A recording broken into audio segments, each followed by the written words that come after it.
Hoje eu trouxe aqui a análise do artigo, né?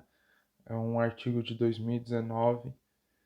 O título é Uma investigação do comportamento do consumidor na escolha por automóveis.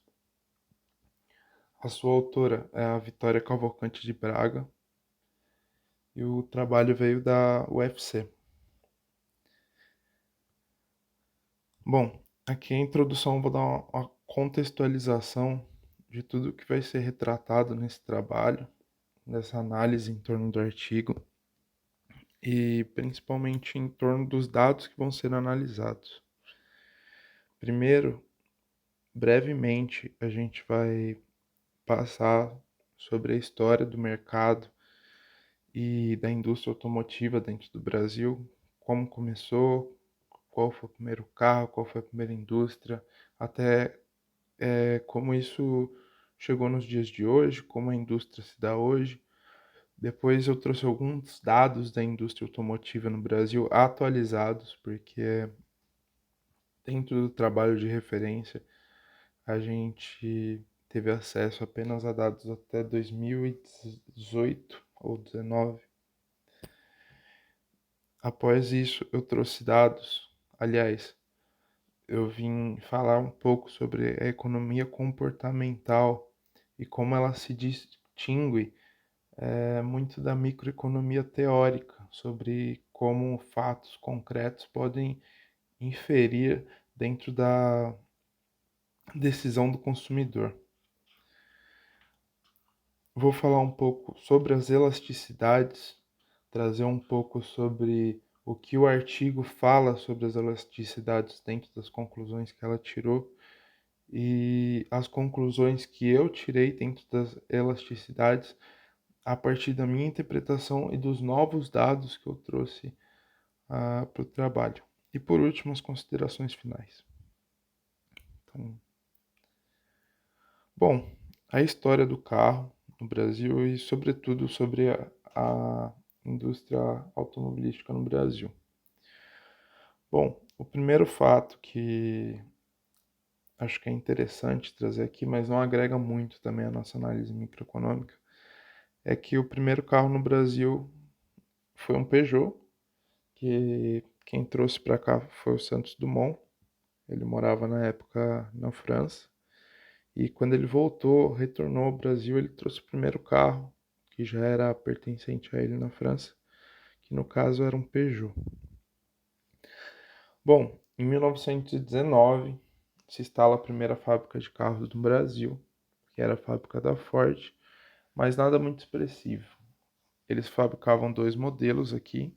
Um era o caminhãozinho deles, que era o Ford TT, e o outro, o Ford T, que era era focado para as pessoas físicas.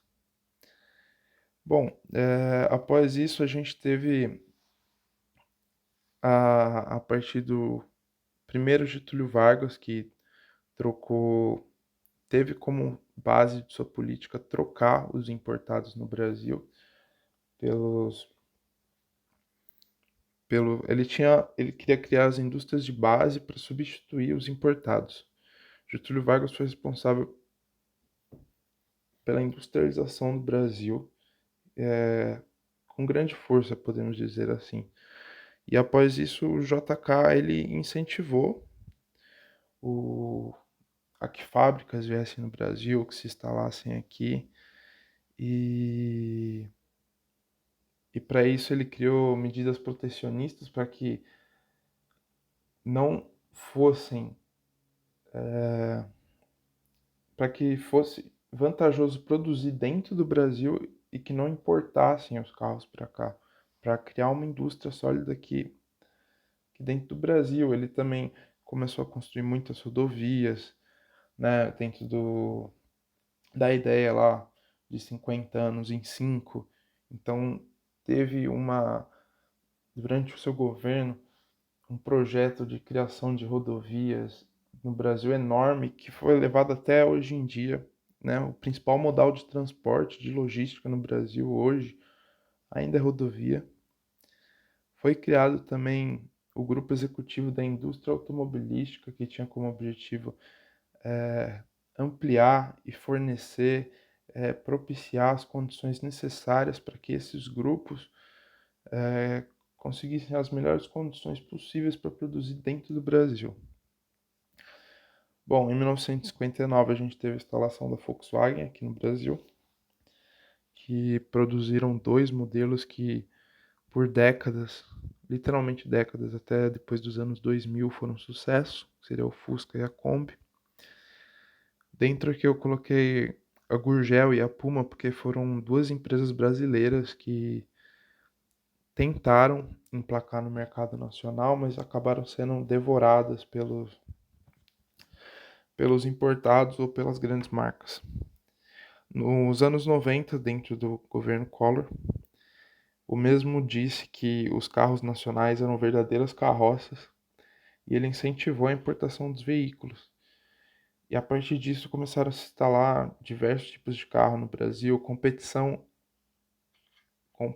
interna das montadoras, junto com a competição externa, melhoraram a condição de alguns carros aqui dentro do Brasil. E mais recentemente a gente tem que em 2021 a Ford para de produzir no Brasil. E de 2020 atualmente a gente tem novas marcas de carros, atualmente a maioria chinesas, começaram a invadir o Brasil. Como por exemplo a Sabid comprou a fábrica da Ford há pouco, vai se instalar lá. E a Chery veio pela uma representante brasileira, no caso a Caoa. Mas são empresas que investem muito forte em marketing e têm dominado uma boa fatia do mercado. Bom, aqui a gente vai falar sobre o oligopólio brasileiro que existe hoje, porque mais de 50% do mercado brasileiro é dominado por apenas 4 marcas de automóveis. E eu peguei dados atualizados de 2022, mas se você comparar com o artigo 2019, não muda muito. E pior ainda, marcas que já eram concentradas aumentaram ainda mais a sua concentração, como por exemplo a Fiat. E eu coloquei aqui que um dos motivos desse oligopólio é que é um setor de extrema dificuldade de entrada e saída, por isso que não corresponde ao mercado de concorrência perfeita. É um necessário investimento muito alto para entrar nesse mercado, assim como para sair também. Digo em torno de rescisões trabalhistas, em torno de fechamento. E eu coloquei aqui também que existe fortes tendências a fusões, aquisições e realizações de trusts. Como eu trouxe aqui nesse slide, ano passado a gente teve a fusão de dois grandes grupos automotivos, que no caso foi a Fiat Chrysler Automóveis e o grupo Peugeot Citroën, que já eram duas empresas que tinham uma grande fatia de mercado dentro do Brasil. E agora nesse momento eles têm eles têm 1/3 do mercado dentro do Brasil. Bom, aqui eu trouxe os dados da produção de carros no Brasil de 2002 a 2018, que já estavam dentro do artigo. Tá? Mas aqui eu trouxe dados atualizados. Eu trouxe a produção de carros no Brasil de 2019 a 2022. A gente pode perceber que no ano da pandemia teve um declínio no nível de produção de carros, justamente por conta das compras, mas que ele tem se recuperado constantemente, mas não com tanta força. Inclusive, as estimativas de vendas e produção de carros desse ano não são tão boas. Inclusive, são menores do que o ano anterior, no caso 2022. E eu gostaria de realizar uma comparação à facilidade do acesso ao crédito. Porque dentro da pandemia a gente não teve uma diminuição tão brusca dentro do mercado automotivo, porque essa diminuição da taxa de juros proporcionou que as pessoas tivessem mais acesso ao crédito entre aspas barato, e assim realizassem a compra do carro, do seu produto. E para representar isso, eu trouxe uma curva de demanda agregada. onde os preços a gente pode comparar em relação aos juros, porque a maioria dos carros obtidos no Brasil são pagos a prazo. Então, se o custo para se obter crédito no país, no caso o Brasil, está caro, o seu preço está mais alto. Assim como se os juros está abaixo do considerado normal, o seu preço está menor do considerado normal. Então, se o acesso ao crédito está num nível mais barato do que ele costuma ser, isso significa que vai vender mais do que seria o normal.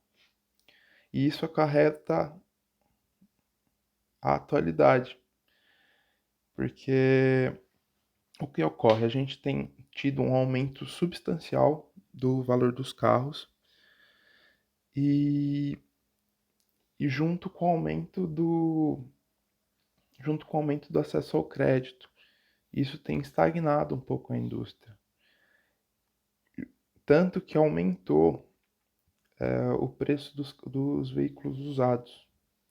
Eu trouxe duas notícias aqui, como pode ser que o carro zero vira sonho, espanta clientes e coloca a indústria em risco.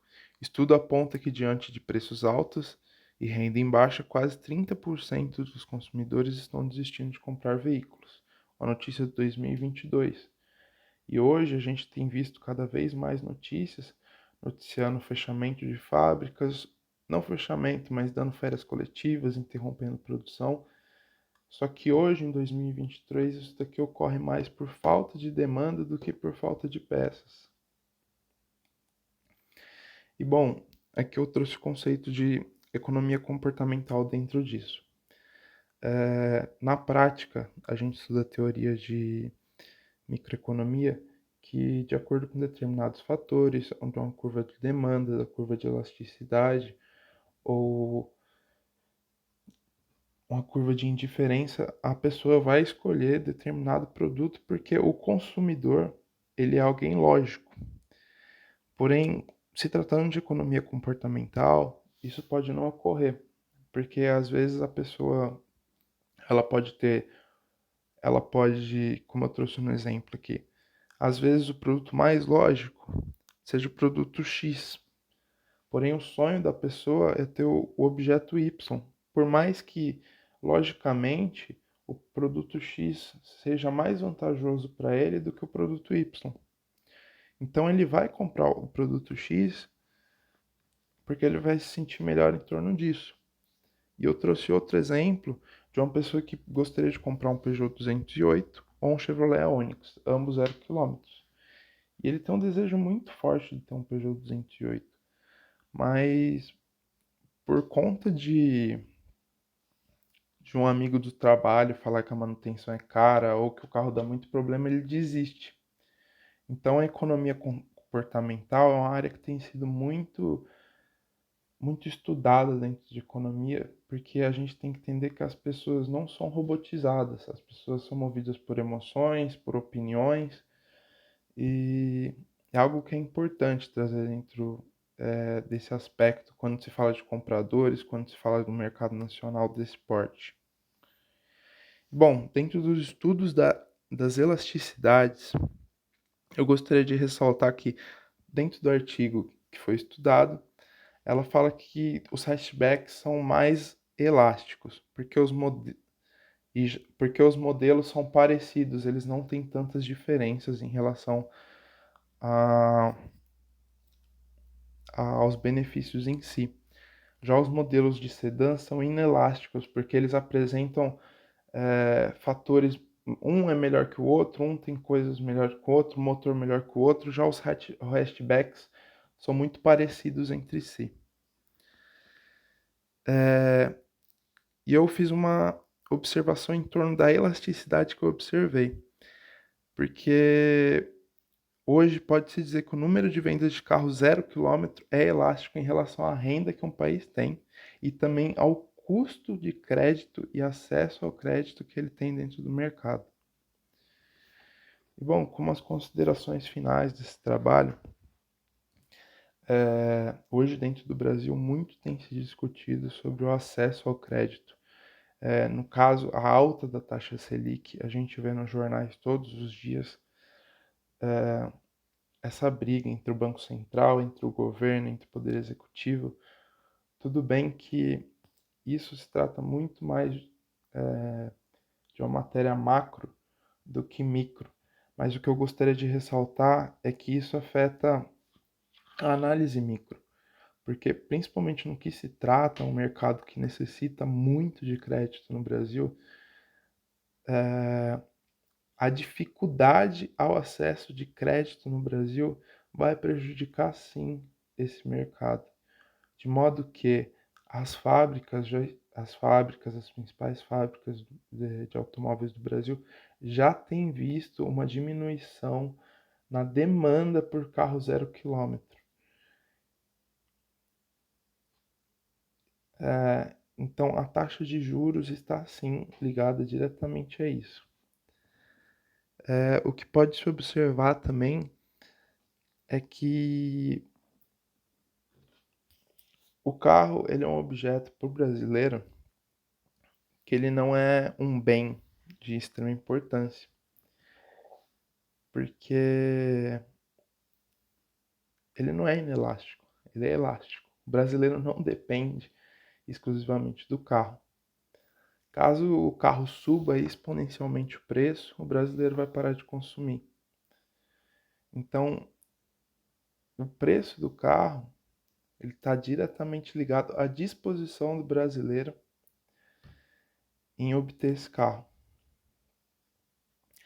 E aqui eu trouxe as referências também, que vai estar junto com o PDF que eu vou enviar com o trabalho. Muito obrigado por me ouvir. E é isso.